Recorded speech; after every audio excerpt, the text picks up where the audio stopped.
Alright, so we've gone over all the intermolecular forces except for the last one, which is hydrogen bonding. So hydrogen bonding is one of the strongest intermolecular forces, and the requirements in order to do hydrogen bonding is you need a hydrogen that is attached to an oxygen or a nitrogen or a fluorine atom. And, so I'll put an and sign there. You need another electronegative atom, such as an oxygen, nitrogen, or fluorine. Okay, so basic example is hydrofluoric acid. Let's do hydrofluoric acid right there. So we have a big container of hydrofluoric acid. That means we have a whole bunch of these molecules floating around. Now here we have a hydrogen, which is attached to an electronegative atom such as fluorine. So that's that first requirement. And then we need another molecule with an electronegative atom such as oxygen, nitrogen, or fluorine. And like I said, we got a big container of these, so there's going to be other molecules like this floating around. So we can write hydrogen right here. Okay, so what's going to happen is there's going to be a hydrogen bond between this hydrogen, which is attached to an electronegative atom, and this electronegative atom right here. So right there. And the reason for this is hydrogen bonding is basically a special dipole-dipole bond. It is basically the same example.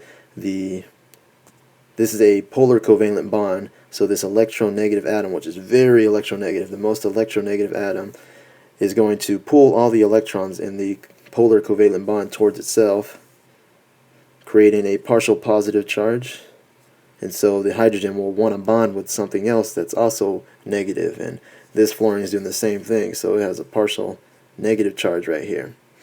So the difference between hydrogen bonding and a regular dipole-dipole bond is that a regular dipole-dipole bond, the average energy of a regular dipole-dipole bond is going to be about 0.5 to 2 kilocalories. But in a hydrogen bond, the strength of a hydrogen bond is going to be as high as 12 to 6 kilocalories, which is a big jump.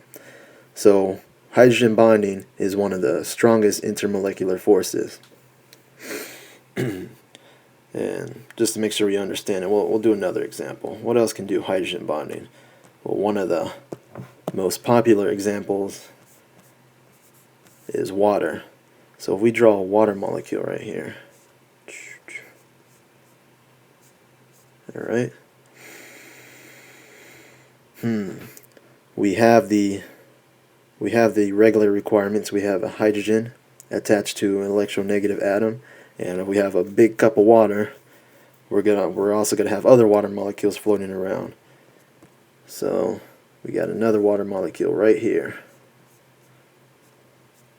And once again, as before, this oxygen, very electronegative, is going to be taking or pulling the electrons towards itself, making it partially negative, making this partially positive. And then there will be a hydrogen bond right here.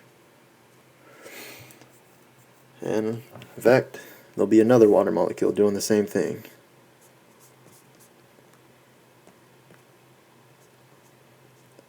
So that's the basic understanding of it, but all you need to know is the basic requirements. If you're trying to look at a molecule to see if it can hydrogen bond, just make sure you have a hydrogen attached to an oxygen, nitrogen, or fluorine.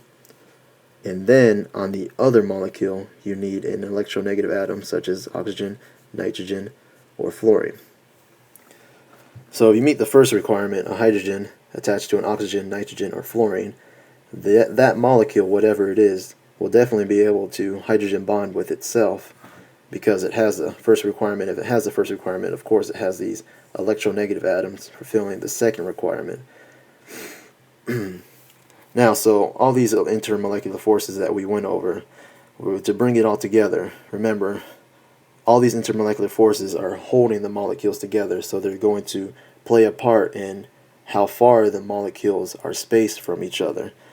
So the stronger the forces, or the more forces the intermolecular forces have, the closer the molecules will be to each other, and that'll play a part in what phase or physical state it will be depending on what temperature, which we'll get into more detail in the next video.